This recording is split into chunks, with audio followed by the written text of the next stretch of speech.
Jammu and Kashmir అంశంపై భారత దృష్టికోణాన్ని ప్రతిబింబించే 5 ప్రధాన పత్రాలలో 1994 తీర్మానం ఒకటి. మిగిలిన ముఖ్య పత్రాలు 1947 instrument of accession. Jammu and Kashmir పాలకుడు మహారాజా హరిసింగ్ 1947 అక్టోబర్ 26న సంతకం చేసిన ఈ పత్రం ద్వారా రాష్ట్రం భారతదేశంలో విలీనమైంది. 1972 సిమ్లా ఒప్పందం.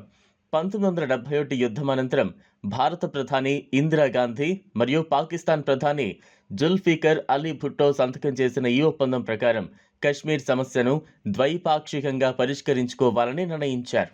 అంతర్జాతీయ వేదికలపై ఉగ్రవాద వ్యతిరేక డిమాండ్లు. యునైటెడ్ నేషన్స్ సహా అనేక దేశాలు ఉగ్రవాదాన్ని ఖండిస్తూ దేశాల భూభాగాన్ని ఉగ్ర కార్యకలాపాలకు వేదికగా ఉపయోగించకూడదని స్పష్టం చేశాయి. 2019 ఆగస్టు 5 నిర్ణయం. 2019లో పార్లమెంట్ ఆఫ్ ఇండియా ఆర్టికల్ 370 మరియు 35A రద్దు చేసి జమ్మూ అండ్ కాశ్మీర్ పునర్వ్యవస్థీకరణ చట్టాన్ని అమలు చేసింది. ఈ నిర్ణయాన్ని 1994 తీర్మాన సంకల్పానికి కొనసాగింపుగా అనేక మంది భావించారు.